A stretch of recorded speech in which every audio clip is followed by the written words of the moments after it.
Thank you, Mr Chair. I'm very pleased to participate in this debate today about the COVID vaccine, and I thank the member for Carshalton and Wallington for his comprehensive exposition of the matter before us today.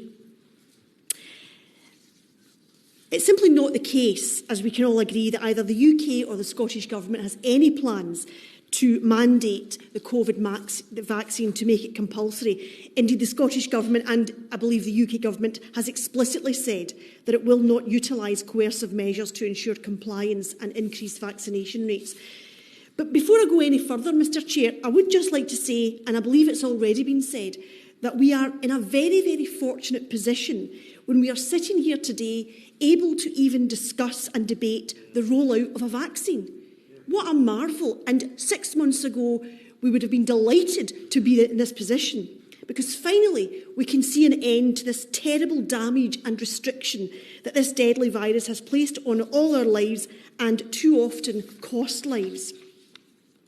Every government must, in the face of a pandemic, in the face of any threat to public safety, disease, have at its forefront the safety of its people.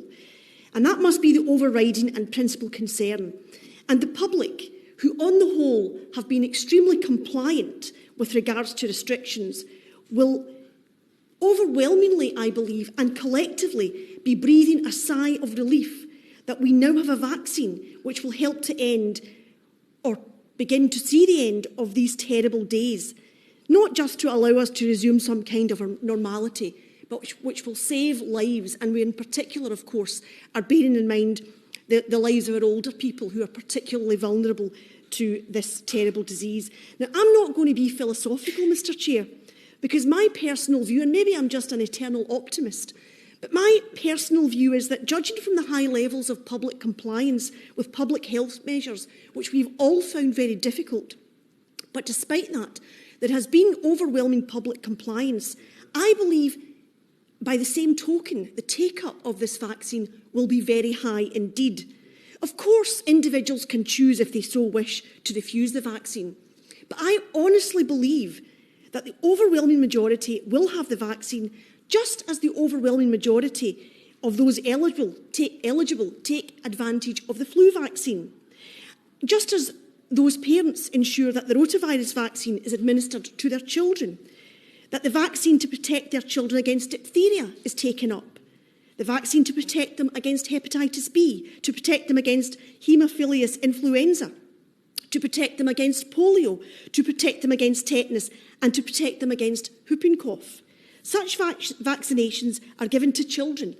That list that I have just read out, those are the vaccinations given to children in the first 16 weeks of their lives, when they are at their most vulnerable. And without these vaccines, babies would be less safe, less protected from nasty, potential fatal diseases. And that's why parents take their children along to the local GP to have them administered. As always with vaccines, there may be a few uncomfortable side effects for a very small number of children or any group receiving the vaccine. That is not new. But the protection given to children and those who receive vaccines currently, the protection against serious diseases far outweigh any discomfort that may subsequently be felt. And so it is for the very small numbers likely to have minor discomfort upon administration of the COVID vaccine.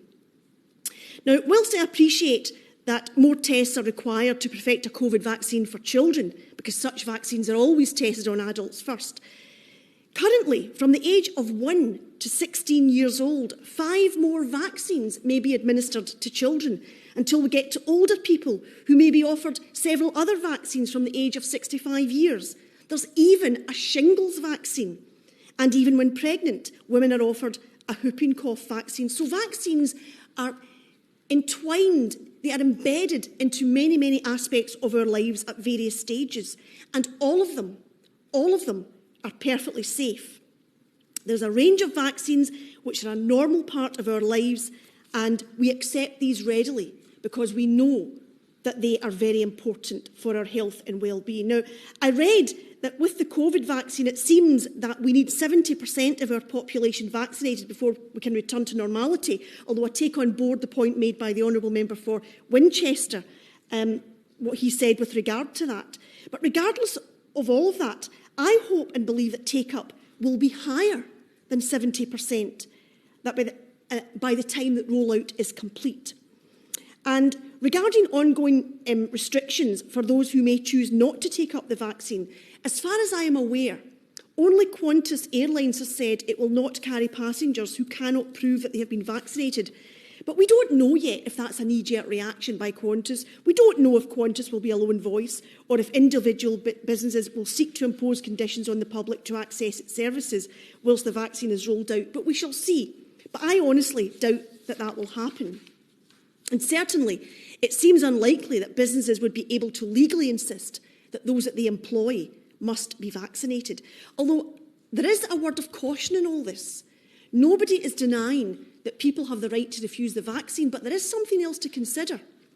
Insurance companies will surely level higher premiums for life insurance and travel insurance for those who do not take up this vaccine, because insurance companies operate on the basis of risk and they make all sorts of decisions about the level of our premiums based on that information. So that is something to consider. I will indeed. It's Wickham, by the way, but I'm very grateful to her for giving way.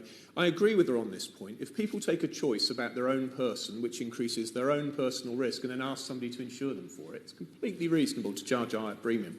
But I would just say to her, if I may, just to take her back on the Qantas point, I agree with her, it's just Qantas so far, but people are afraid out there. Now, actually, I want this vaccine take-up to be as high as possible.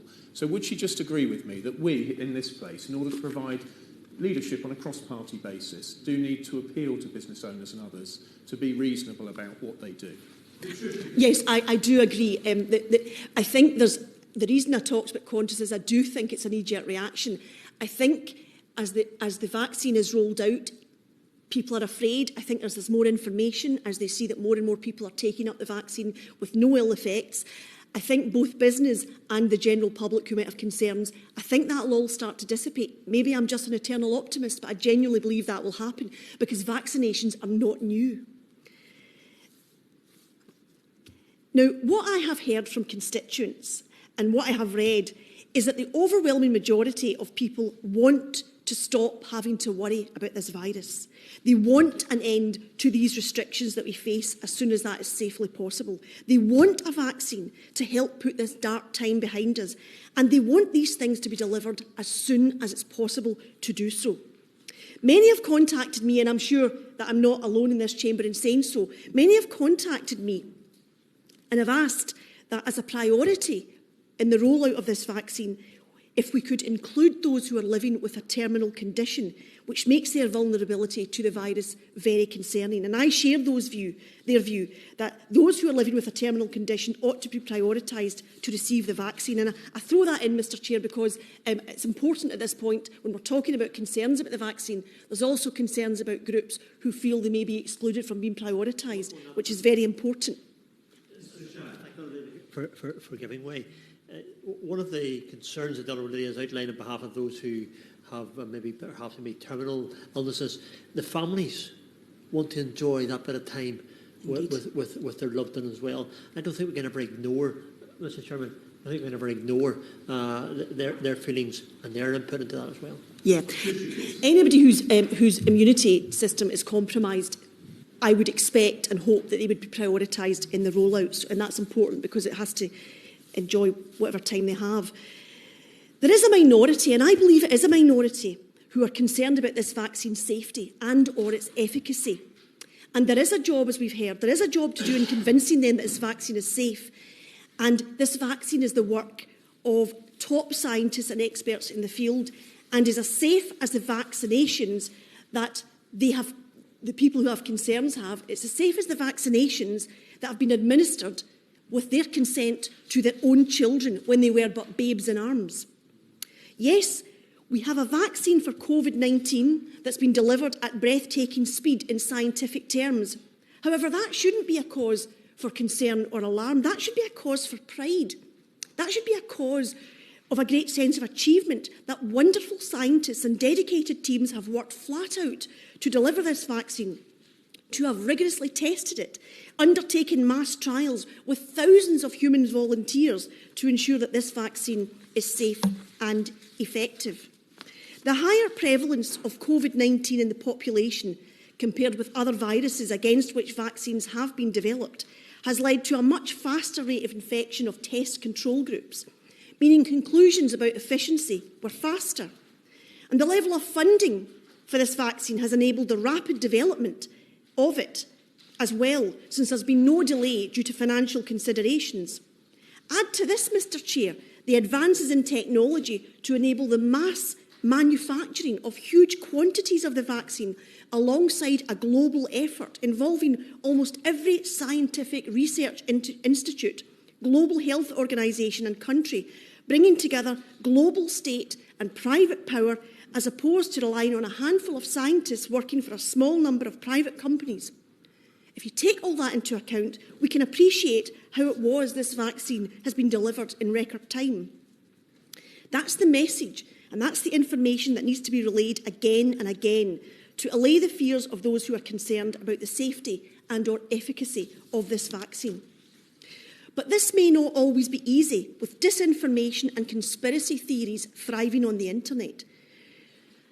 Mr. Chair, I had no idea there were so many self-styled experts with no medical or scientific expertise expounding on how the vaccine is not safe, which is actually not surprising, given that throughout this entire pandemic, we have had the same people probably perpetuating the myth that the COVID-19 virus is some fictional, mythical, dark conspiracy. And we know that those who expound these bizarre theories are in the minority, but they do manage to reach and even convince some people, and they frighten people. So the job before every government, the job before all of us, is to expound the positives of this game-changing vaccine, which will allow us to resume some kind of normality and save lives. The rollout of this vaccine is a good news story. In fact, it's the best news story this year, if not this decade. It's a story that should be told with joy, pride and relief. We all have a duty to tell this story in our own way, and I know the Minister will be keen to share very much in the telling of that story. Vaccines have protected us from birth to old age. They have saved countless lives. They are nothing short of a medical and scientific wonder. So I hope and believe that as this vaccine is rolled out, we will all be reminded of this. And the overwhelming majority of us will avail ourselves of this vaccine, which could save our lives.